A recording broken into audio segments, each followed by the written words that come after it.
आज की वीडियो में दिखेंगे हम जावा में स्विच केस, जो कि डिसीजन मेकिंग का ही पार्ट है। प्रीवियस वीडियो में मैंने आपको डिसीजन मेकिंग ही बताया था, जिसमें हमने पहले इफ दिखा था, फिर इफ एल्स दिखा था, फिर एल्स इफ दिखा था। ठीक है, तो जब एल्स इफ का यूज कब होता है, जब हमारे पास जो है चॉइसेस बढ़ जाती हैं, मतलब ऑप्शंस बढ़ जाते हैं और हमें जो डिसीजन लेना पड़ता है, बहुत सारी कंडीशंस के अकॉर्डिंग हमें क्या लेना होता है, डिसीजन लेना होता है, तो हम एल्स इफ का यूज करते हैं। अब अगर जो है हमारे ऑप्शंस हैं बढ़ते जाते हैं, हमारे जो ऑप्शन से वो बढ़ते जाते हैं, तो हमारा जो एल्स इफ जो है वो भी क्या है, बढ़ता जाता है। मतलब एक तरह से एल्स इफ लैडर क्या हो जाता है, क्रिएट हो जाता है। जैसा कि मैंने आपको प्रीवियस वीडियो में बताया था, एल्स इफ लैडर बन गया था जब हमारे पास बहुत सारी क्या थी, चॉइसेस थी, बहुत सारे क्या थे, ऑप्शंस थे। तो एल्स इफ लैडर बन गया था। कैसे? फॉर एग्जांपल हमें करना क्या था कि हमें ऐसा कुछ करना था, लाइक डे के अकॉर्डिंग, हमें डे नंबर के अकॉर्डिंग डे का नेम प्रिंट करना था। अगर डे नंबर जो है वो 1 है तो मंडे प्रिंट हो, अगर 2 है तो क्या प्रिंट होना चाहिए, ट्यूसडे, 3 है तो वेडनेसडे प्रिंट होना चाहिए, 4 है तो थर्सडे प्रिंट होना चाहिए। इसी तरह से हमारी जो कंडीशंस थी वो कितनी सारी हो गई थी, हमारी कंडीशंस क्या हो गई थी, टोटल 7 कंडीशंस हो गई थी। और एक और लास्ट था एल्स, अगर इनमें से कोई भी डे नंबर नहीं है तो क्या प्रिंट होना चाहिए, इनवैलिड डे प्रिंट हो जाना चाहिए। तो टोटल हमारी कंडीशंस कितनी हो गई थी, 7 प्लस एक लास्ट में एक डिफॉल्ट मतलब कि एल्स वाली कंडीशन थी। ठीक है, तो उस केसेस में, उन केसेस में क्या हो जाता है, जब हमारी कंडीशंस कुल मिला के क्या हो जाती हैं, बढ़ जाती हैं, तो उस केस में एल्स इफ लैडर क्या हो जाता है, क्रिएट हो जाता है, जिसमें कोई एज सच इतनी प्रॉब्लम नहीं है, लेकिन वो दिखने में प्रोग्राम क्या दिखता है, कॉम्प्लिकेटेड दिखता है। ठीक है, अब हम ये तो नहीं बोल सकते हैं कि जो स्विच केस है वो पूरी तरह से हमारे एल्स इफ लैडर को रिप्लेस कर सकता है, क्योंकि स्विच केस में भी कुछ ऐसी चीजें हैं जो इफ एल्स है, एल्स इफ लैडर से हो सकती है। मतलब स्विच केस के भी कुछ ड्रॉबैक्स हैं, मतलब कुछ ऐसी चीजें हैं जो एल्स इफ लैडर से हो सकती हैं लेकिन स्विच केस से नहीं हो सकती हैं। ठीक है, लेकिन फिर भी कुछ कंडीशंस में जो है स्विच केस जो होता है वो ज्यादा क्या होता है, सोफिस्टिकेटेड होता है। ठीक है ना, फॉर एग्जाम्पल यहाँ पे 4 स्विचेस हैं, 1 2 3 एंड 4, और आपको किसी ने बोला कि स्विच नंबर 3 को ऑन करो, तो इट इज वेरी सिंपल कि सीधे स्विच 3 को क्या कर दिया जाए, ऑन कर दिया जाए। ठीक है ना, इसी के बजाय अगर कुछ ऐसा है कि सपोज यहाँ पे 4 स्विचेस तो हैं लेकिन यहाँ पर कोई नंबरिंग नहीं है और आपको फैन, आप फर्स्ट टाइम ऑन कर रहे हो, फैन ऑन करना है, क्या इसको ऑन करने से फैन ऑन हो रहा है, नहीं हो रहा है, क्या इसको ऑन करने से हो रहा है, नहीं हो रहा है, क्या इसको ऑन करने से हो रहा है, नहीं हो रहा है, क्या इसको ऑन करने से हो रहा है, ऑन नहीं हो रहा है। तो ये एक तरह से हमारा क्या हो गया, एल्स इफ लैडर हो गया। और ये क्या हो गया, हमारा स्विच केस हो गया, जहां आपको डायरेक्टली पता है कि आपको सीधे स्विच 3 को क्या करना है, स्विच 3 पे स्विच करना है। ठीक है, कुछ ऐसा हम इसको मान सकते हैं। ठीक है, तो हम किस तरह से यूज कर सकते हैं स्विच केस को, वो अभी हम देखते हैं। तो पहले हम स्विच केस का सिंटैक्स देखते हैं। ठीक है, यहां पर हमें लिखना होता है स्विच, ओके।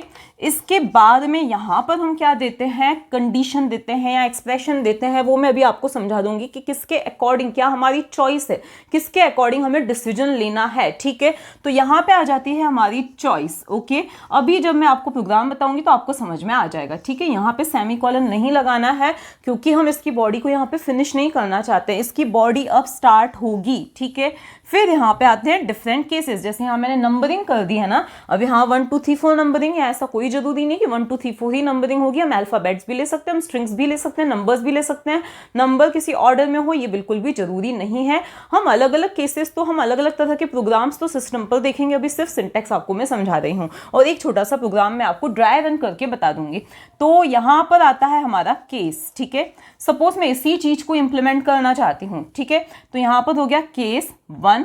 ठीक है, यहां पर लगता है कॉलन, मतलब यहां पे आपको कर्ली ब्रेसेस लगाने की जरूरत नहीं है। मैं सिस्टम पे एक एनहांस्ड स्विच केस भी बताऊंगी आपको, जिसमें हम देखेंगे कहाँ कर्ली ब्रैकेट लगता है, वेरिएबल्स का स्कोप कैसे हम चेंज कर सकते हैं, कुछ चीजें मैं आपको बताऊंगी। ओके, तो यहाँ पर क्या आता है, कॉलन सिंबल आता है, ये इंडिकेट कर रहा है कि हमारा ये केस 1 की हम बॉडी शुरू करने जा रहे हैं। ठीक है, सपोज मैं केस 1 में लिखना चाहती हूँ फैन, तो यहाँ पे मैं लिख दूंगी, सॉरी यहाँ पर हमारा कौन सा है, ये सी नहीं है, यहाँ पे हम लिखेंगे system dot out dot println. ठीक है, system dot out dot println, और फिर यहाँ पे सपोज मैंने लिख दिया फैन लिख दिया। ठीक है, इसके बाद में ये सिर्फ ऐसा नहीं, इससे वाकई में कोई फैंस वगैरह ऑन हो जाएंगे, सिर्फ मैं आपको कुछ चीज कंसेप्ट इसका समझाना चाह रही हूँ। इसके बाद में जितने भी आपको स्टेटमेंट लिखने आप लिख सकते हो, ऐसा जरूरी नहीं सिर्फ एक ही स्टेटमेंट लिख सकते हो। ओके, इसके बाद में हम यहाँ पे क्या लिख देंगे, ब्रेक लिख देंगे। क्या लिख देंगे, ब्रेक। क्यों लिखेंगे ब्रेक, ये भी कंसेप्ट आपको क्लियर हो जाएगा अभी।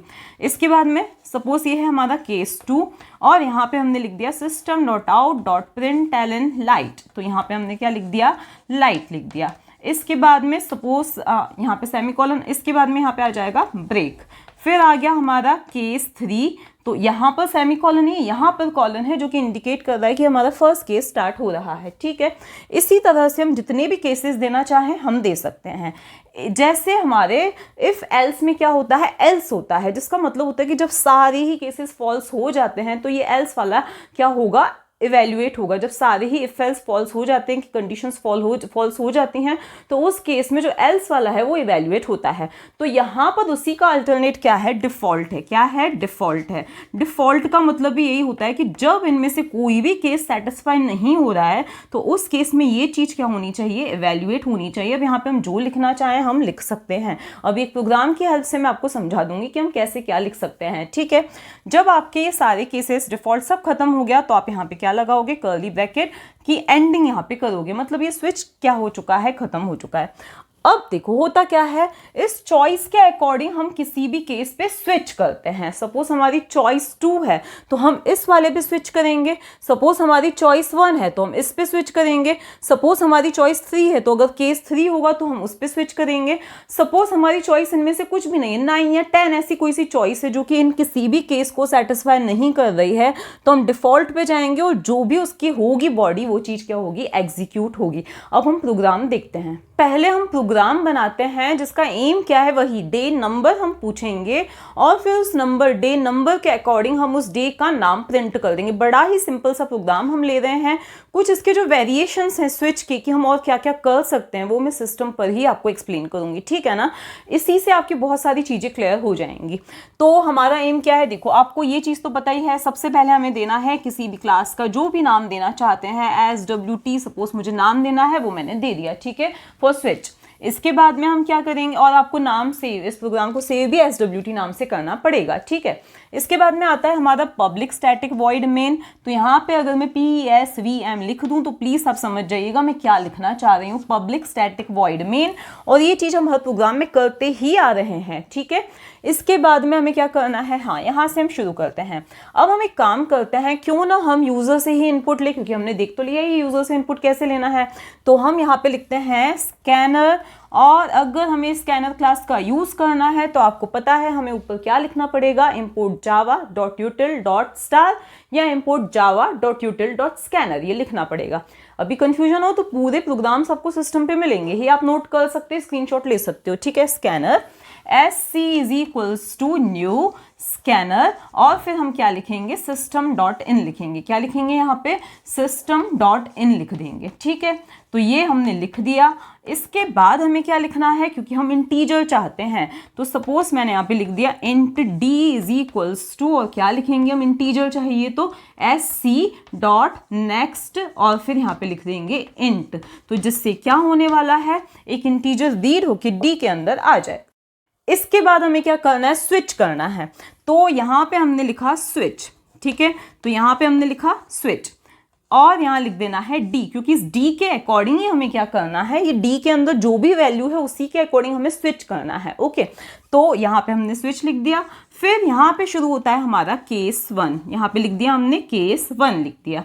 भाई अगर d की वैल्यू 1 है तो क्या प्रिंट होना चाहिए, तो उस केस में प्रिंट क्या होना चाहिए, मंडे प्रिंट हो जाना चाहिए। तो यहाँ पे हम क्या लिख देंगे, SOP मतलब system.out.println और यहाँ पे आ जाएगा मंडे प्रिंट हो जाएगा। ऐसा बिल्कुल जरूरी नहीं, आप एक ही स्टेटमेंट दे सकते हो, आप मल्टीपल स्टेटमेंट्स भी यहाँ पे दे सकते हो। ठीक है, इसके बाद यहाँ पे हम लिखेंगे ब्रेक। ब्रेक का रीज़न अभी बिल्कुल क्लियर हो जाएगा आपको। अगर यहाँ पे मैं लिखती हूँ केस 2, फिर यहाँ पे मैं लिखूंगी SOP और यहाँ पे ट्यूसडे, तो मैं इसी तरह से सारे जो डेज हैं उनके लिए यहाँ पे लिख देती हूँ फटाफट से। तो ये बनाया हमारा प्रोग्राम, ठीक है। इसमें देखो हम ड्राई रन करते हैं। सबसे पहले यूजर से इनपुट लिया जाएगा। ये चीज तो मैं पहले ही आपको बता चुकी हूँ कि स्कैनर नाम की क्लास को एक तरह से हमने कंस्ट्रक्टर कॉल किया है, उस सिस्टम डॉट इन से इनिशियलाइज किया है, मतलब कीबोर्ड से इनपुट लेना है। जो भी इनपुट आया है उसको इस डी, क्योंकि हम इंटीजर के फॉर्म में चाहते हैं तो नेक्स्ट इंट लिखेंगे, और इस डी नाम के इंटीजर के अंदर वो स्टोर हो जाएगा। सपोज यूजर ने डी इज इक्वल्स टू क्या दिया है, 1 दिया है। क्या दिया है, 1 दिया है। तो यहाँ d की वैल्यू क्या हो गई, 1 हो गई। मतलब हमें स्विच करना है 1 पर, हमें स्विच करना है 1 पर। तो केस 1 हम ढूंढेंगे कहाँ पर है, तो केस 1 ये रहा। अब केस 1 की बॉडी क्या है, SOP मंडे, मतलब क्या लिखा हुआ है, system dot out dot println है ये SOP का मतलब, ठीक है। तो क्या लिखा हुआ है, मंडे, मतलब स्क्रीन पर क्या आ जाएगा, मंडे हो जाएगा। और ब्रेक का क्या मतलब है कि करंट ब्लॉक से हमें बाहर आ जाना है, तो इससे हम क्या आ जाएंगे, बाहर आ जाएंगे, इससे हम बाहर आ जाएंगे, इस ब्लॉक से हम बाहर आ जाएंगे। अब आपको ये लगेगा भाई अगर ये ब्रेक हम नहीं लिखते हैं, तो आप मान लीजिए इन सभी ब्रेक्स को आप कमेंट कर दीजिए कि हमने ये सारे ब्रेक्स नहीं लिखे हैं, ठीक है। तो उस केस में क्या होगा, अब मान लिया आपने कोई सा भी डे दिया होता, सपोज आपने डे दिया 1 ही दिया है, तो उस केस में चलो मंडे तो आउटपुट आ जाता, लेकिन साथ ही क्या होता, हमारा Tuesday, Wednesday, Thursday, Friday, Saturday, Sunday, invalid, ये सब कुछ आ जाता अगर ये सारे ब्रेक्स हमने हटा दिए हैं। क्या करता है, ब्रेक इस करंट कंट्रोल से बाहर लेके जाता है, ठीक है। करंट कंट्रोल से बाहर, करंट ब्लॉक से बाहर लेके जाता है, कंट्रोल को करंट ब्लॉक से बाहर लेके जाता है। अब सपोज आपका यहाँ पर ब्रेक ही नहीं है, तो मंडे प्रिंट होने के बाद ये सारे यहाँ पर भी आ जाएगा कंट्रोल, यहाँ पर भी, यहाँ पर भी, यहाँ पर भी, यहाँ पर भी। मान लिया आपकी डे की वैल्यू 4 भी होती, तो उस केस में देखो 1 2 3 पर तो स्विच नहीं करता, स्विच तो सीधे 4 पर करता। लेकिन एक बार थर्सडे प्रिंट होने के बाद, इस चीज को फॉल थ्रू बोला जाता है, यहां पर पहुंचने के बाद एक तरह से गिरना, मतलब ये पूरा स्लाइड करके इन सभी केसेस को क्या करेगा, एग्जीक्यूट करेगा। थर्सडे के बाद फ्राइडे, सैटरडे, संडे, इनवैलिड। तो ब्रेक ही क्या करता है, करंट ब्लॉक से बाहर लेके आता है। तो भाई जब हमारी कंडीशन यहीं पे ट्रू हो चुकी है, थर्सडे प्रिंट हो चुका है, तो बाकी सबको क्यों एग्जीक्यूट करना। तो इसीलिए हमने क्या बोला, ब्रेक, मतलब कि अब बाहर आ जाना। मतलब किसी ने, आपने किसी को बोला कि स्विच करो स्विच नंबर 2 पे, तो 2 पे तो गया, लेकिन 2 के बाद 3 4 को भी क्या कर दिया, उसने प्रेस कर दिया, ठीक है। तो वैसा ही कुछ यहां पर हो रहा है।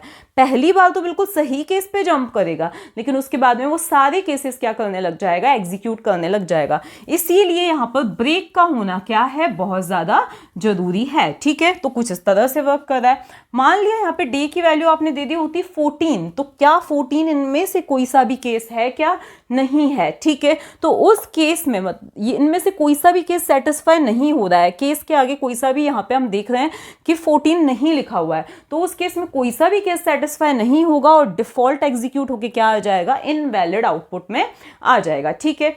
दूसरी चीज जो आपको ध्यान रखनी है कि यहाँ पर ये जो आपने नंबर्स दिए हैं, मतलब यहाँ पे आपको कॉन्स्टेंट्स ही देने हैं। आप 1 + 2 लिख सकते हो, 3 + 5 ऐसा कुछ एक्सप्रेशन लिख सकते हो, लेकिन कोई वेरिएबल नहीं दे सकते हो। दूसरी चीज आपको जो ध्यान रखनी है कि कोई सा भी केस जो है वो हर एक केस क्या होना चाहिए, यूनिक होना चाहिए। मतलब यहाँ 6 दे दिया तो कहीं और आप 6 नहीं दे सकते हो। यहाँ आप सोचो कि चलो हम यहाँ पर क्या दे देते हैं, 2 + 2 दे देते हैं, तो ये भी क्या हो जाएगा, इनवैलिड हो जाएगा, क्योंकि 2 + 2 का रिजल्ट भी क्या है, 4 है, और इसका भी रिजल्ट क्या है, 4 ही है। तो यहाँ पर क्या है कि ये यहाँ पर आपको एरर मिलेगी, ठीक है। इसीलिए वेरिएबल अलाउड नहीं, क्योंकि वेरिएबल की वैल्यू तो कुछ भी हो सकती है। उस केस में जो है केसेस यूनिक रहने की कोई गारंटी भी नहीं रह सकती, इसीलिए यहाँ पे आपको कॉन्स्टेंट्स ही देने होते हैं, ठीक है। दूसरी चीज ये है कि यहाँ ऐसा कुछ भी जरूरी नहीं है, ऐसा बिल्कुल भी जरूरी नहीं है कि आप इस ही ऑर्डर में दो। आप चाहते तो यही चीज 7 6 5 4 3 2 1 भी दे देते हैं। ऐसा भी जरूरी नहीं है कि वो इंक्रीजिंग ऑर्डर में जो आप नंबर दे रहे हो, 1 के बाद 2, 2 के बाद 3 या 10 के बाद 11, आप रैंडमली भी कोई से नंबर्स दे सकते हो। रैंडमली आपने दे दिया कि अगर आपकी एज 20 है तो आपको क्या करना, सपोज आपकी एज अगर 15 है, मतलब एज का अप्रोक्सीमेशन आपसे मांगा है, 15 है तो फोकस ऑन योर स्टडी, 20 के आसपास है तो फोकस ऑन योर करियर। तो इसी तरह से आप कुछ चाहो तो भी दे सकते हो। अब जो है एनहेंस्ड स्विच केस जो है, उसमें हम कॉमा लगाकर मल्टीपल केसेस भी दे सकते हैं, या हम कुछ ऐसे भी कर सकते हैं। आप कुछ क्या कर सकते हो, केस 1, केस 2, केस 3, इनके लिए आप क्या दे दो, वर्किंग डेज, मतलब यहाँ पे क्या प्रिंट कर दो, SOP वर्किंग डेज। फिर 4, 5, 6 के लिए कुछ और प्रिंट कर दो, 7 के लिए संडे ऐसा कुछ प्रिंट कर दो, तो ऐसे भी दे सकते हो।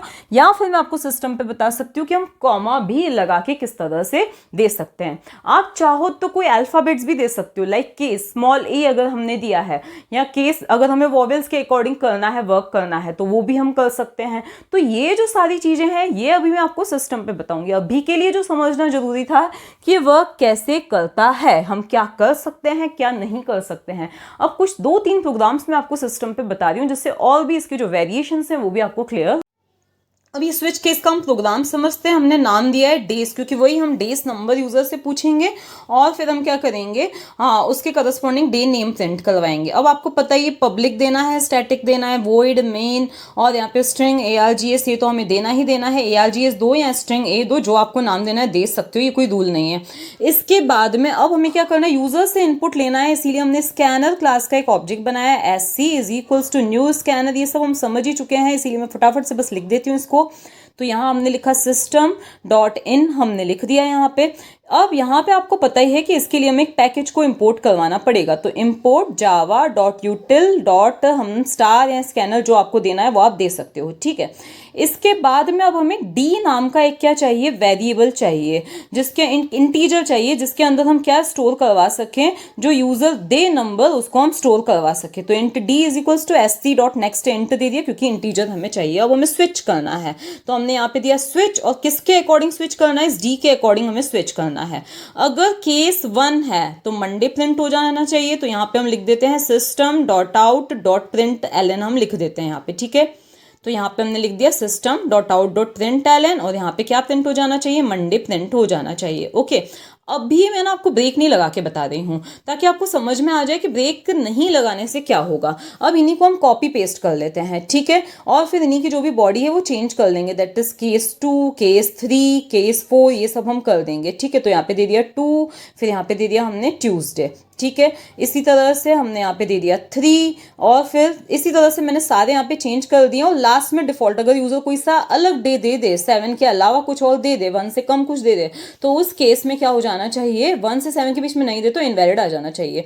यहाँ पे हम एक मैसेज भी दे देते हैं ताकि यूजर को पता चले कि उसको क्या करना है, डे नंबर एंटर करना है। तो यहाँ पे हमने दे दिया system dot out dot println enter day, या एंटर डे नंबर जो आपको देना है वो आप दे सकते हो, ये हमने दे दिया, ठीक है। अब हम क्या करें, इसको रन करते हैं, कंट्रोल प्लस F5 से भी कर सकते हो। डेज ही इसका नाम देना है, क्यों, क्योंकि हमारी क्लास का नाम भी क्या है, डेज ही है। तो आप चेक कर सकते हो यहाँ पे क्या है, डेज मैंने दिया है, डबल S क्यों लगा, क्योंकि पहले शायद डेज नाम की क्लास है इसलिए, ठीक है। ये हमने दे दिया, हमने ये कंपाइल हो रहा है। अब आउटपुट में हमारे आगे क्या आया है, एंटर डे, हमने डे नंबर दे दिया है 2। अब यहाँ पे ध्यान से देखना, तो ट्यूसडे तो है, उसके अलावा भी बाकी सारे डेज आ गए और इनवैलिड भी आ गया है। ऐसा क्यों हुआ है, क्योंकि हमने ब्रेक नहीं लगाया है, तो इसीलिए अब हमें यहाँ पे ब्रेक लगाना है। क्यों लगाना है, मैंने आपको रीजन बोर्ड पे बता दिया था। तो यहाँ पे हर प्लेस में हमें ब्रेक लगाना है डिफॉल्ट को छोड़ के, तो डिफॉल्ट को छोड़ के बाकी सारे केसेस में हम ब्रेक लगाने हैं, क्योंकि डिफॉल्ट तो वैसे ही लास्ट है। तो यहाँ पे भी हम ब्रेक लगा देते हैं, और फिर केस 6 और केस 7 में भी हमें क्या लगा देना है, ब्रेक स्टेटमेंट को ऐड कर देना है, ताकि कंडीशन ट्रू हो जाए तो ब्रेक हो जाए और बाहर आ जाए। ये हमने कर दिया। अब हम इसको फिर से क्या करते हैं, रन करके देखते हैं। तो इसको हमने रन किया, अब हमसे डे पूछा, अब हमने सपोज दे दिया 4, ओके। तो अब थर्सडे आया और सीधा कंट्रोल बाहर आ गया, क्यों, क्योंकि ब्रेक उसको बाहर लेकर आ गया है, ठीक है। थोड़े से अब हम इन्हीं में चेंजेस करते हैं। सपोज हम क्या चाहते हैं, चलो एक बार वो रन करके देखते हैं। तो इसको हमने रन किया, तो देखो अगर हमने 8 दिया तो इनवैलिड आउटपुट आया, कोई नेगेटिव नंबर भी दे दोगे तो इनवैलिड आएगा। अब हम थोड़े से ना इसी में चेंजेस करते हैं। क्या चेंजेस करते हैं, सपोज हमें मल्टीपल केसेस पे एक ही जैसा आउटपुट चाहिए, लाइक केस 1 है या केस 2 है, तो उस केस में आउटपुट आ जाना चाहिए वीक स्टार्टिंग, ठीक है। मतलब डे 1 है या 2 है तो वीक स्टार्ट ऐसा कुछ आ जाए। डे 3 या डे 4 है तो कुछ भी, जो भी आपको मैसेज देना है, सिर्फ मैं समझाने मात्र के लिए बता रही हूँ। आप सीजन्स के लिए भी दे सकते हो कि लाइक मंथ नंबर अगर 1, 2 है तो विंटर आ जाए, या 12 है तो भी विंटर आ जाए, ऐसा कुछ भी आप दे सकते हो, कॉमा लगा के, अभी हम बाद में देखेंगे, ठीक है। तो 3 और 4 के लिए वर्किंग आ जाए। उसके बाद में यहाँ पर नेक्स्ट 5 और 6 के लिए क्या आ जाए, वीकेंड कमिंग ऐसा कुछ आ जाए। तो यहाँ पे हम दे देते हैं वीकेंड कमिंग दे देते हैं, तो यहाँ दे दिया हमने वीकेंड कमिंग, ठीक है। और 7 के लिए क्या आ जाना चाहिए, संडे आ जाना चाहिए, बाकी में इनवैलिड आ जाना चाहिए, ठीक है। तो अब हम इसको भी क्या करते हैं, रन करके देखते हैं। तो इसको ये कंप्लीट हो चुका है हमारा, इसको अब हमने कंपाइल करना है, रन करना है। एंटर डे हमसे पूछा, सपोज मैंने क्या दे दिया 2 दे दिया, तो देखो वीक स्टार्ट मतलब 1 और 2 के लिए वो क्या देगा, वीक स्टार्ट देगा। इसी तरह से अगर हम कोई सा और देते हैं 5 या 6 देते हैं तो क्या आएगा, वीकेंड कमिंग। तो हम यहाँ पे क्या दे देते हैं, इनपुट में दे देते हैं, सपोज हम 5 दे दिया तो वीकेंड कमिंग आ गया, ठीक है ना। यही चीज हम कॉमा की हेल्प से भी अचीव कर सकते हैं। तो ये जावा 13 में ये चीज ऐड की गई है कि हम कॉमा भी ऐड कर सकते हैं, अलग अलग से केस 1 केस 2 केस 3 लिखे, इसके बजाय हम कॉमा भी दे दें। तो 1 और 2 के लिए क्या आ जाएगा, ऊपर वाला मैसेज। अब हम यहाँ पे दे देते 3,4 दे दिया तो क्या आ जाएगा, वर्किंग आ जाएगा। मतलब इसी चीज को हम कॉमा से अचीव भी कर सकते हैं। और फिर अगर हमने दे दिया 5,6 तो क्या आ जाएगा, वीकेंड कमिंग आ जाएगा। और 7 के साथ आप कोई और भी नंबर चाहो, पूरे मंथ्स का ना वो भी चाहो तो दे सकते हो। अब इसको हमने रन किया तो हमने दिया 2 तो देखो वीक स्टार्ट बिल्कुल वैसे ही वर्क कर रहा है जैसे पहले वाला वर्क कर रहा था, बस इसी चीज को। और कोई से भी नंबर दे सकते हो, ऑर्डर चेंज भी